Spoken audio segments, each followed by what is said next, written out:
Esta semana o DF1 entrevista os 5 candidatos ao GDF mais bem colocados na última pesquisa Datafolha de intenção de votos. A ordem dos entrevistados foi definida por sorteio, com a presença de assessores de cada coligação.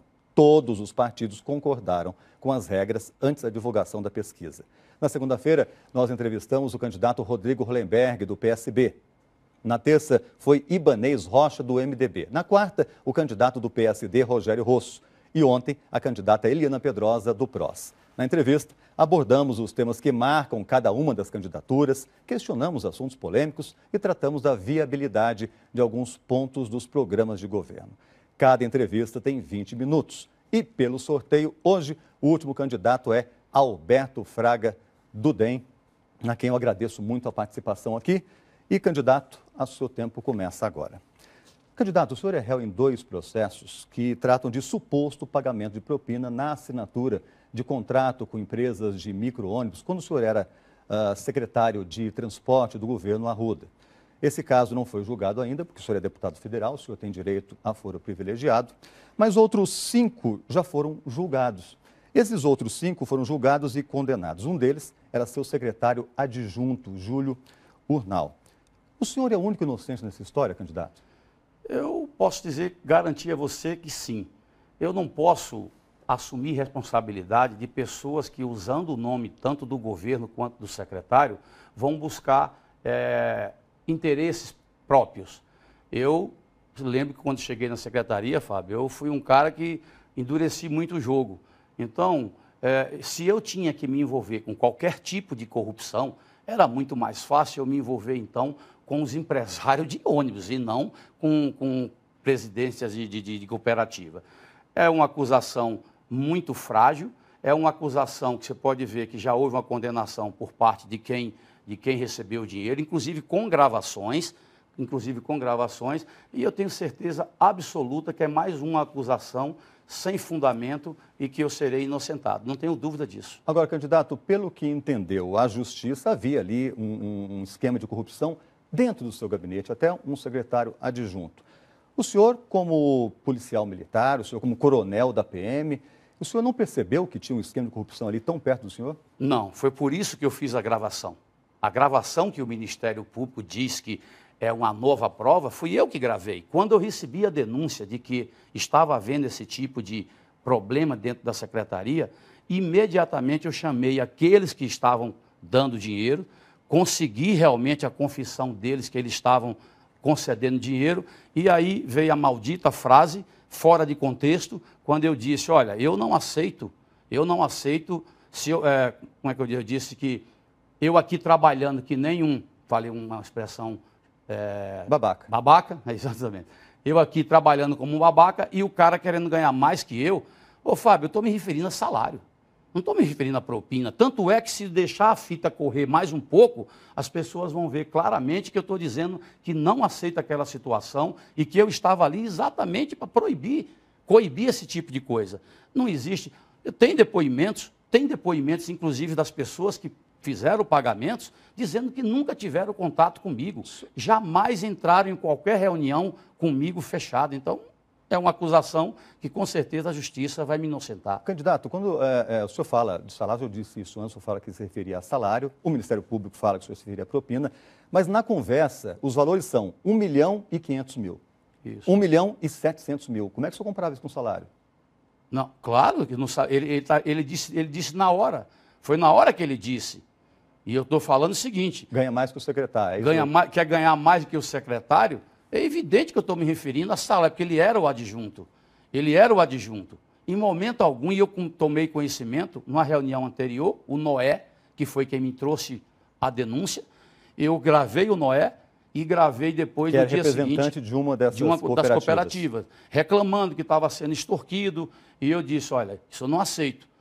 Por que eu fiz a gravação? Eu queria mostrar, queria provar que estava havendo aquilo. Agora, candidato, o senhor fez a gravação, isso foi em 2009, que teve essa conversa, e o senhor sempre fala que o senhor fez a gravação. Agora, se o senhor fez a gravação, essa gravação só chegou ao conhecimento da Justiça quando a polícia foi lá e fez lá uma operação, uma busca e apreensão, e em 2011 pegou. Se o senhor queria mostrar alguma coisa, o senhor está esperando o quê? Já Não. que ficou 2 anos o senhor com essa gravação. Não, Fábio, o Ministério Público não pegou. A polícia. Isso já estava há muito tempo nos autos. Há muito tempo. Desde que fizeram a busca e apreensão. Em 2011. Em 2011. 2 anos depois do senhor ter gravado. Isso já estava já estava nos autos. Já estava nos autos. Eu fui surpreendido com o Ministério Público dizendo que aquelas gravações tinham sido obtidas através de autorização judicial. Uma mentira. Foi o senhor que gravou. Fui eu que gravei e já estava nos autos do inquérito lá do Núcleo Bandeirante. Mas o senhor não tinha entregue ainda até a polícia ir lá fazer essa apreensão? Não, não tinha entregue. Tá. O senhor é policial, o senhor é coronel da Polícia Militar, o senhor é bacharel em Direito, e o senhor sabe muito bem que quando um funcionário público ele se omite ou ele deixa de contar sobre um crime, isso é um crime de prevaricação. Sim. A pergunta é, o senhor prevaricou? Eu acho que não, porque o assunto... O senhor acha? O senhor é formado em Não, Direito. eu tenho certeza que não, porque o momento é prevaricar quem está na função. Quem está na função pública... Ué, o senhor não era... Eu não era autoridade policial, eu estava como secretário de transporte. Mas secretário é uma autoridade. E depois, função quando eu pública, fiz a comunicação e quando eu exonerei os envolvidos, eu mostrei exatamente para o governador o que é que estava acontecendo. Então, eu tomei as providências. Tanto é que eu instaurei a sindicância. Instaurei sindicância para apurar os fatos. Só para ficar claro, assim, para que o senhor tenha a oportunidade de falar. Porque a impressão que dá, assim, o senhor fez a gravação em 2009. Em 2011, a polícia vai lá e pega essa gravação. E o senhor disse, foi eu que gravei. Mas o senhor passou todo esse tempo sabendo que um crime tinha sido feito, porque estava se pagando propina. E eu instaurei a sindicância. Depois de quanto tempo? Logo imediatamente, para apurar exatamente as denúncias que estavam chegando. A sindicância foi instaurada pela Secretaria de Transporte para apurar aquelas denúncias que estavam sendo veiculadas. Exonerei os 2 envolvidos e agora a gravação, ela permaneceu porque eu não apaguei, porque eu não vi nenhum motivo, já tinha instaurado, tomado as providências. E qual era a gravidade? Eram os fatos que me trouxeram de extorsão. Imediatamente nós tomamos as providências. Na sua opinião, o senhor então não cometeu nenhum crime de prevaricação? Não, porque tomei as medidas pertinentes aos 2 envolvidos. Eu já ouvi uma entrevista sua, uma fala sua, dizendo que, olha, se o Ministério Público tem que fazer alguma coisa, ele tem que me acusar de prevaricação. O senhor mudou de ideia, então? Eu não lembro de ter dito isso não, Fábio. Tem uma gravação do senhor que o senhor fala isso. Eu gostaria até de ver. Tem coisas que realmente... Não, eu posso... Aí vem as coisas fora de contexto. Pode ser, então, como agora eu ia responder isso para você. Quando você começou a falar, eu disse, então eu teria que ser processado por prevaricação. E veja como é que as coisas acontecem nesse país. Quando aconteceu o fato lá da busca e apreensão, o imóvel não era mais meu. Entraram num domicílio, numa residência de alguém que não tinha nada a ver com a investigação. Era um flat, né? Era um flat. Um flat que estava em nome de Júlio Ornal, Sim. Que é seu secretário, era seu secretário. Que era o adjunto. Que era o secretário adjunto e que, segundo o Ministério Público, tinha pertences do senhor. Pertences, sabe qual eram os pertences? Pastas de campanha. E realmente tinha a munição de treinamento, que eu era proprietário de uma academia de formação de vigilantes, munição de treinamento, é uma munição, uma bala 38 desse tamanhozinho assim. E tinha uma procuração do Júlio Ornal para o senhor usar esse Quando eu usava o flat. Quando eu usava o flat. Ele era homem de confiança do senhor? Não, ele foi o meu adjunto. Mas era um homem de confiança? Não, nunca foi de minha confiança. Como é que o senhor deixa bala e deixa e tem uma procuração? Quer dizer... Eu acabei de te dizer, essa bolsa com a munição de treinamento era da academia, e quando eu estava sofrendo as perseguições políticas do governo do PT, eu retirei da minha casa porque eles iam fazer uma busca e apreensão na minha casa. Eles queriam achar algum motivo para me envolver, já que depois do escândalo da Pandora, o meu nome saiu incólume, sem nenhum envolvimento, o Agnello, então, tinha dado ordem para me encontrar de qualquer forma. A minha vida pública sempre foi limpa, eu não tenho nenhuma dificuldade em discutir esses assuntos, até mesmo que eu acho que a gente vive numa fase de muito denuncismo. Agora, 10 anos o assunto se arrasta, não tem uma prova sequer, e eu sangrando. Eu prefiro falar da condenação do porte de arma, posse de arma. É uma arma que foi encontrada dentro desse flat. Exatamente. E o Ministério Público diz que é do flat senhor, que era frequentado uma arma não registrada. Isso, um flat que, e vejam bem, eu, coronel da polícia, colecionador, atirador, tenho mais de 40 armas registradas, Por que que essa arma tinha que ser minha? Porque eu sou coronel? Se está nos autos dizendo que tanta gente frequentava aquele flat, por que só o Fraga? A arma foi encontrada na hora dos autos lá, foi perguntado para a delegada, onde é que estava a arma? Não, estava dentro do flat. Mas aonde estava a arma? Num cofre, no banheiro, debaixo do colchão. Okay. A chefe da investigação não sabia onde estava a arma. Candidato, vamos falar sobre um outro assunto. Em 2009 ainda, o senhor era secretário de transporte do governo Arruda, o senhor era deputado federal licenciado. Nessa época, uma funcionária de nome Isolda deu muito o que falar. Ela, segundo o jornal Folha de São Paulo, estava lotada no gabinete do senhor, mas ela dormia na casa do senhor. E aí, o que foi dito na época, pela Folha de São Paulo, ela recebia, pelo seu gabinete, dinheiro público para trabalhar como doméstica na casa do senhor. Isso. E o senhor já disse que não, que ela era uma funcionária, uma secretária parlamentar que fazia serviços externos. Eu estive lá na época, até também fiz essa reportagem para o Bom Dia Brasil, para o jornal da Globo. Eu conversei naquela época com vizinhos do senhor. Os vizinhos disseram que conheciam a Isolda.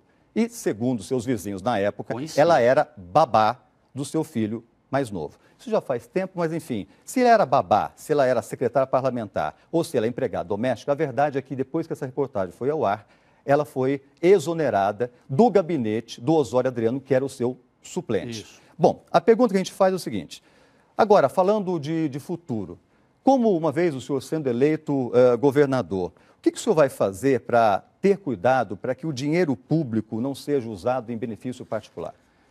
Primeiro, essa história precisa ser bem contada. Você foi testemunha disso. A minha empregada doméstica chama-se Rosa Maria, com carteira assinada e tudo mais. A Isolda foi babá do meu filho durante mais de 5 anos, 7 anos.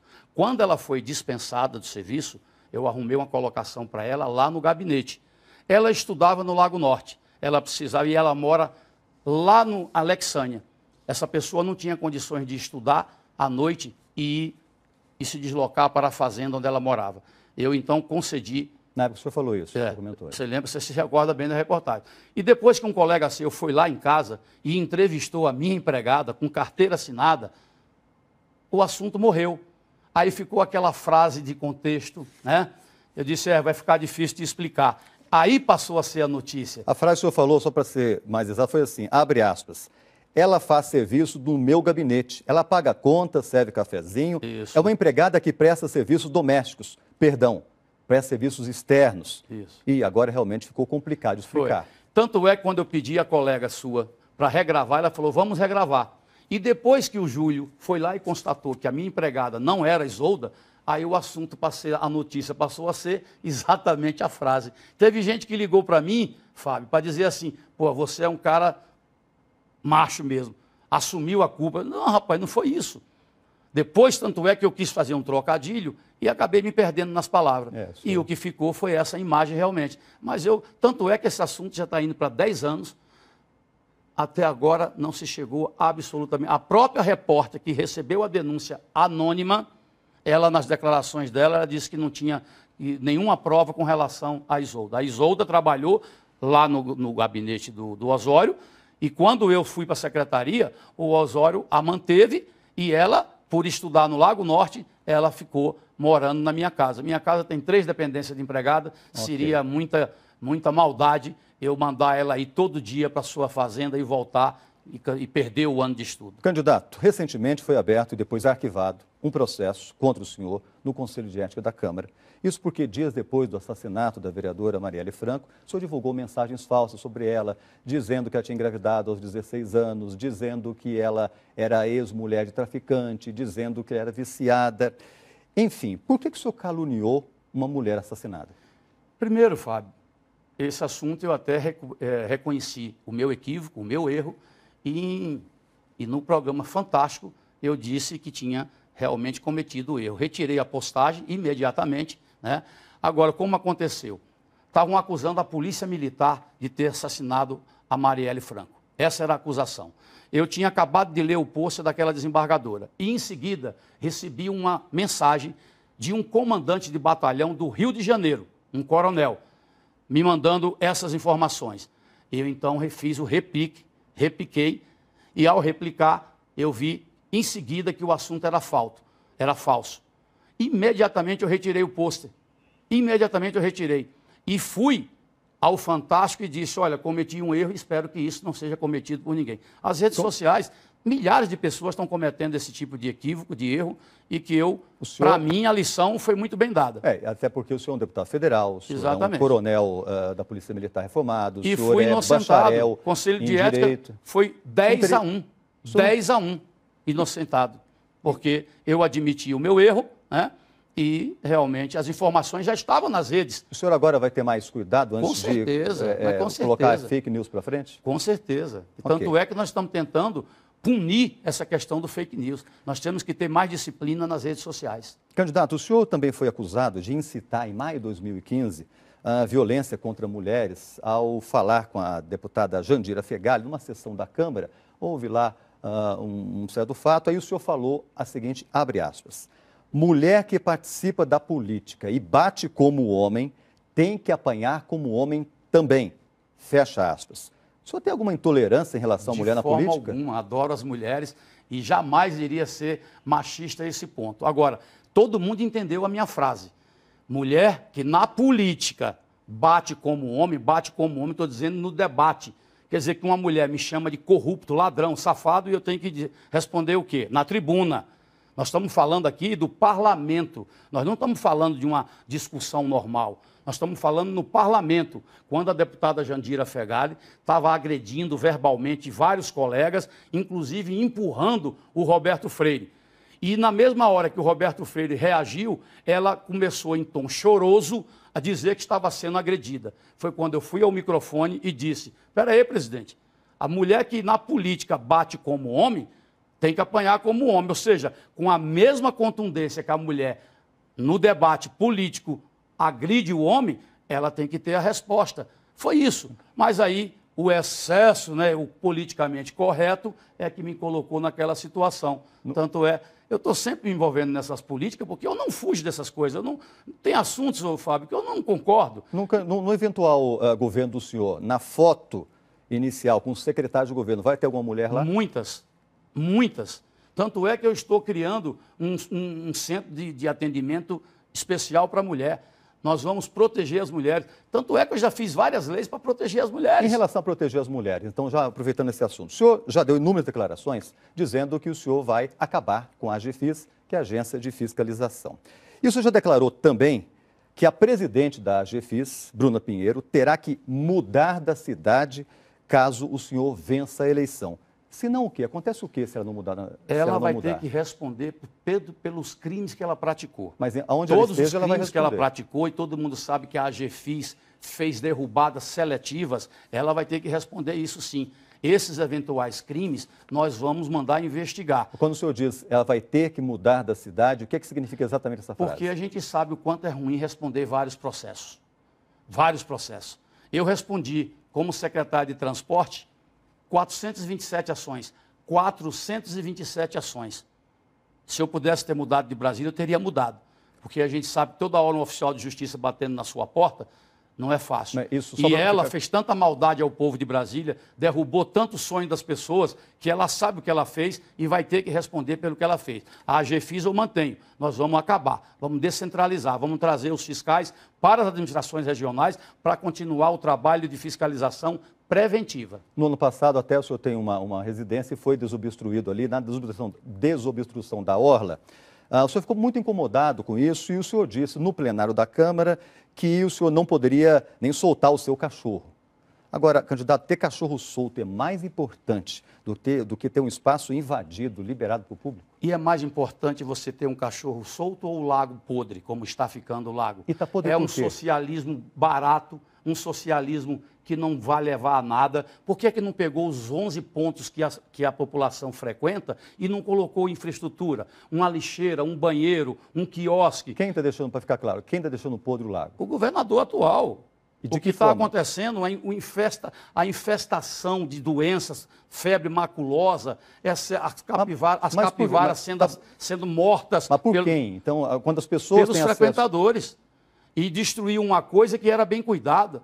Pegue uma lancha e vá dar uma volta nessa orla, onde os moradores cuidavam da área verde. Mas aí os moradores cuidavam da área verde. Uma vez que abriu para a população, você está dizendo que a população está deixando o lago podre? E por que ele não abriu, então, a orla dos clubes? A ocupação é parcial ou é total? No caso, não seria uma polícia melhor colocar policiamento, então, já que está vendo isso? Ô, Fábio, não tem policiamento nem na cidade. Como é que vai botar? Na minha casa lá, passa uma vez ou outra pescadores. Uma vez ou outra pescadores. Na minha pergunta original, só para poder o senhor ter a oportunidade de responder. Sim. Então, liberar o cachorro, importante, liberar o cachorro é melhor do que liberar o espaço público para as pessoas. Eu usei o cachorro, e quem é que está protegendo minha casa? Se não tem polícia? Quem é? A minha casa está aberta lá. Se acontecer alguma coisa, esse governador vai lá responder? Não vai. Eu não tenho dinheiro para colocar uma vigilância armada. E quantos crimes já aconteceram na orla do lago por culpa dessa irresponsabilidade? Isso é um socialismo barato, querer jogar o rico contra o pobre. Ele devia ter preocupado, era de fazer alguma coisa para o pobre. Não fez, criou essa situação. E aí eu quero lhe dizer uma coisa que é muito importante. Os roubos e os furtos vêm se avolumando naquela região. Era muito melhor ele ter feito cumprir a sentença. Obrigado. E a sentença não fala em 30 metros. Muito obrigado, candidato.